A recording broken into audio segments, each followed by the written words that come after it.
Howdy folks, I'm Lofty Lord and Ladies, lazily luring loud laughing lizards. I'm Amber. And here are more loud laughing lizards for us to lure in. So let's get started on that. We're gonna be getting these lizards to do lizard things, and I guess that's what we're doing. So let's get started. Alright folks, and our first letter is titled, Am I a Jerk for Refusing to Play a Character That My Friend Clearly Based on Me? We had a game night at a friend's house yesterday. We usually play cards or trivia, but this time she came up with a homemade role-playing card game. Everyone was given a card with a character, backstory, secret goal, and we had to play that role for the whole evening. My card was called the Freelancer. So yeah, the problem is that I'm actually a freelance artist. I do 2D and 3D art, commissions, and sometimes even game assets. At first, I thought that it was a coincidence. Then I read the description. It said that the character calls their hobby a career, is always busy with projects that no one sees, and is afraid to admit that a normal job would be easier and profitable. This group had already been joking about when I would find a real job, but usually I would brush it off because I don't want to explain every time that I pay my rent and my bills with my hobby. Maybe I don't earn as much as I could, but I'm only starting, and with each month things are getting better and better. I quietly asked my friend if I could change my role. She said no, my character was important to the game and everyone's roles and descriptions were somewhat based on reality with some jokes, but others had descriptions like steals fries or pretends not to like gossip, not that your job isn't real. I tried to start playing, but after 10 minutes or so, one friend read the clue where my character uses the word creative to avoid saying unemployed, and people started laughing. And such descriptions were only given into my card. No others had something like that. I put the card aside and said that I would not play a caricature of my own life. I didn't leave, I just sat off to the side and had been watching how others would play. Today, a friend texted me saying that I had ruined the night because of my ego, and that I should have just laughed it off as the others did. Maybe I could have reacted in another way, but it bothers me that they asked me to play and then use such wording in a way to make fun of me. I don't think that real friends should act like this. Am I the jerk? All right, folks, what do you think? No, absolutely not the jerk, and they are not your friends. What they are doing right there is bullying. Everyone else gets silly things like steals fries, whereas the entire purpose of your character, it seems, was to belittle your job. It doesn't matter if you are making money hand over fist from your job. It is your job. It is a legitimate job, and your friends should not be tearing you down. Yeah, I mean, I think that OP is entitled to earn their living however they like. And, they've chosen this however they legally like.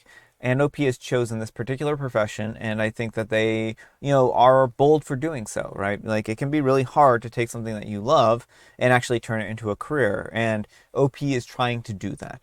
Maybe they're not going to be as successful as, successful, and I put that in heavily in quotes, as some of their friends monetarily, but sometimes success isn't just measured in the amount of money that you can earn. It's measured in job satisfaction and how well you are, coping with your life and all kinds of other aspects too, right? Well, and this could be coming from a place of jealousy because a lot of people would love to do work that is fulfilling. And OP is kind of living the dream in that respect. Like, if your life, if you base your priorities around finding something meaningful and fulfilling and enjoyable that doesn't come with a big pay bump, like, there are going to be hardships that go with that, but it also opens you up to some things that the friends may find lacking in their own jobs. But let me know what you folks think. So anyhow, take care and good luck. All right, folks, and our next letter is titled, Will I Be a Jerk If I Uninvite My Date to the College World Series? I got tickets to the College World Series as a reward for successfully completing a project at work. Not that it matters, but the context for the project was related to hosting of the College World Series. I'm a 24-year-old woman, and I was casually going on dates with this 27-year-old guy. And when I say casual, it's extremely casual, and after 3 months, we hadn't even kissed.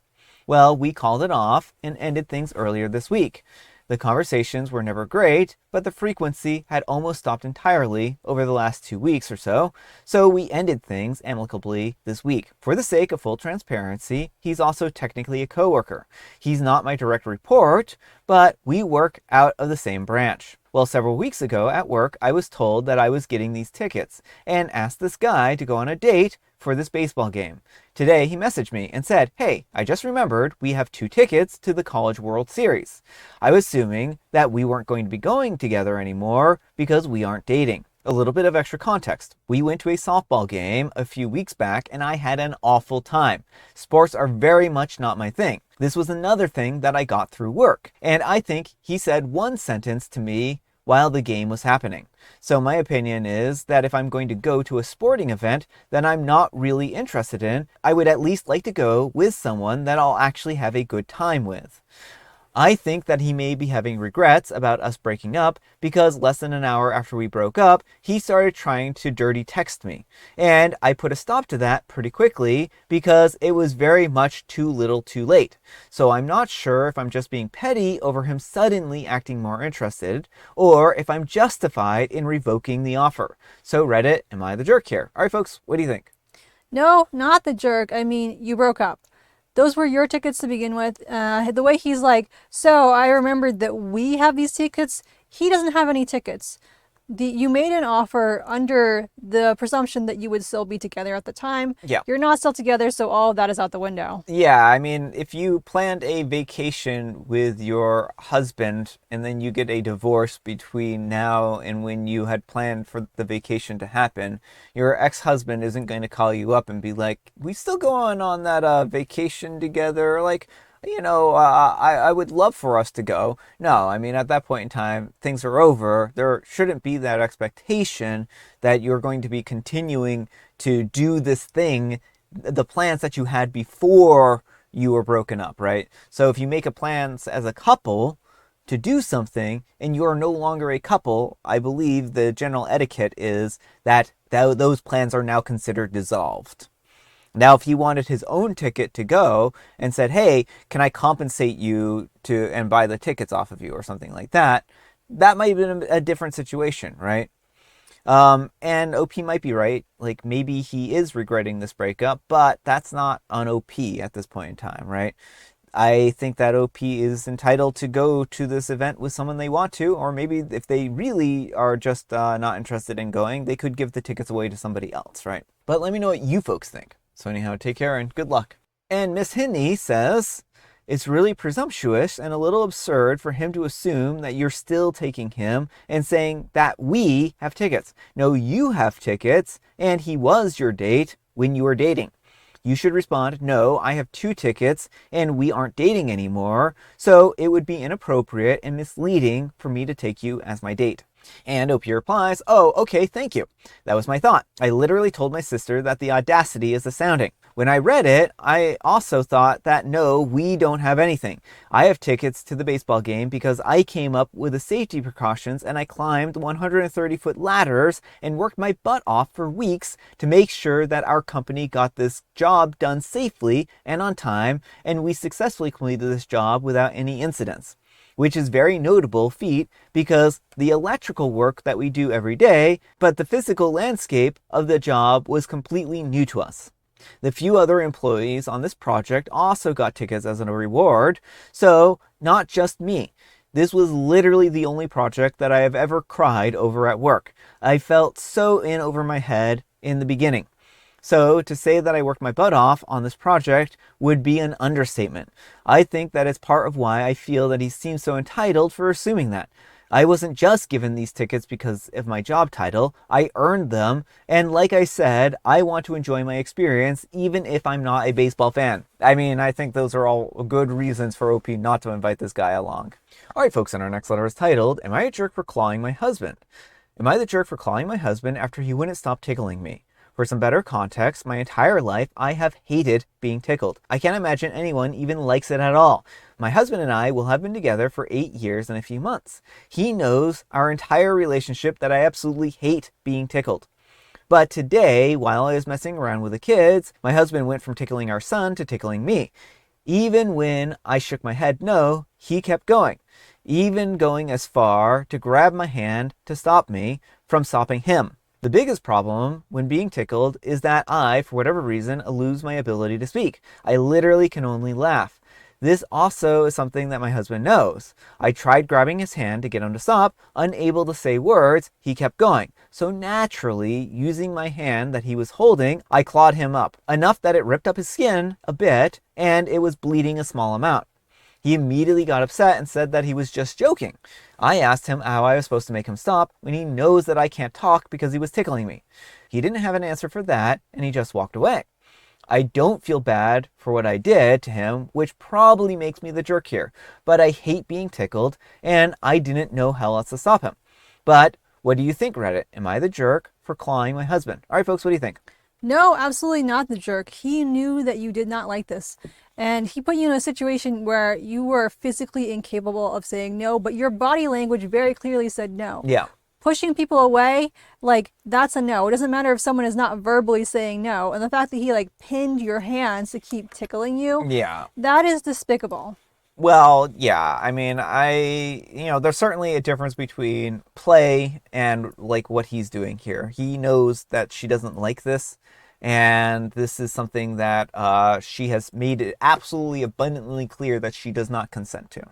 And he needs to understand and know what consent is, because this just is not a very good thing. And like, if this is, the OP should really examine their overall relationship and see if there are other areas where he completely disregards her consent, because this isn't fair to her. She needs to be able to say no, and he needs to be able to listen to that. And I mean, again, I can't imagine knowing that she hates this so much and continuing on. Like Amber, she hates being tickled, right? And she's told me that she doesn't want to be tickled, and I don't tickle her because like she doesn't want to be tickled, right? Well, that's it. Like, all it took, because, Brian would sometimes tease me when we were first dating and get it wrong, and I'd say I don't like that, and that was it. He wouldn't do it again. Yeah, and so I mean, I think like you need to be able to listen to your partner, and you need to be able to stop when they tell you to stop, right? So I think that he really is in the wrong here, and I think he deserved to get his hand clawed up. I mean, I really do. And this is physical abuse that he's done to her, right? Like, if somebody doesn't want to be touched, and they're very serious about it, you need to listen to them and do that. Again, there's a difference between play, because sometimes people will play, and there's a difference between somebody saying, no, this is a hard boundary, don't do this. Yeah, well, that's why it's important to communicate, like, in advance, have either a safe word, or in this case, like, what kind of a gesture means no if, you can't physically talk. Yeah. So I don't blame OP at all. But let me know what you folks think. So anyhow, take care and good luck. All right, folks, and our next letter is titled, Am I a Jerk? My neighbors treat me like the building's doorman. In my building, I have two neighbors who refuse to use their keys. Every single day, my female neighbor takes her dog out for a walk very early, and around 8 a.m., she leaves with her keys in hand. But when she gets back to the building entrance, instead of using them, she just rings my doorbell. Now, I have a new neighbor who forgets his keys at least 4 times a week. He usually comes home later in the day and also has decided that he should always ring my bell. Well, a few days ago, I had a terrible night's sleep. 20 minutes before my alarm was set to go off, my neighbor woke me up with a loud ring of the doorbell, which is right next to my bedroom door. I had only slept 5 hours that day, and I got angrier with her than I had ever before. So I decided right then and there that this would not happen again. I went online and I figured out how to turn off the doorbell, and now it's deactivated. Today I went out onto the balcony in the morning and I saw the neighbor ringing the doorbell and looking up, but nobody was opening the door. I must confess that it gave me instant happiness. I should mention that this is a 9-unit building, and it's always the exact same 2 neighbors. All the others are excellent. All right, folks, what do you think? No, not the jerk. It is not your responsibility to be letting your neighbors in and out. Plus, it's kind of a safety hazard, too, because what happens if they've already moved out and OP doesn't know that they've moved out? Like, it's not up to OP to decide who to let into the building and not to let into the building. They need to figure out how to let themselves in if this is important to them. I think that it's an unfair burden to OP to expect OP to constantly run down there and open up the door. And I don't blame OP here. I would be pretty miffed if somebody was trying to do this to me, right? I would tell people, no, I'm not opening the door for you, is really what it boils down to. But let me know what you folks think. So anyhow, take care and good luck. And Eager Reader 007 says, not a jerk, and I would be tempted to buzz both of them every time I left the building. And Celine says, OP, I adore this idea, but the more practical solution would be to report them to the landlord. They will probably start doing this to someone else in the building. And Alexander Grants F says, if they have keys, this is just doorman cosplay with extra steps. And Galactic System says, not the jerk at all. You could probably report this to the landlord. I personally would be tempted to do so. And Life Temperature 2506 says, you can't ring my bell, ring my bell. You can't ring my bell, ring my bell, not the jerk. I think they're probably quoting a song there. All right, folks, it's tea time. Grab your beverages of choice. I've got some tea right here. And Amber, she has a joke. What's a duck's favorite snack? Quackers. Cheese and quackers. Oh, cheese and quackers. I was pretty close on that. And I have a special guest tea, some matcha. And folks, today is a very special day. It's doorbell day. So make sure to go ring somebody's doorbell and then maybe walk away without waiting for them to answer. That's bad advice. I'm just kidding. Please don't do that, especially to our house. All right, folks, that's all the time we have for today. Thank you so much for watching.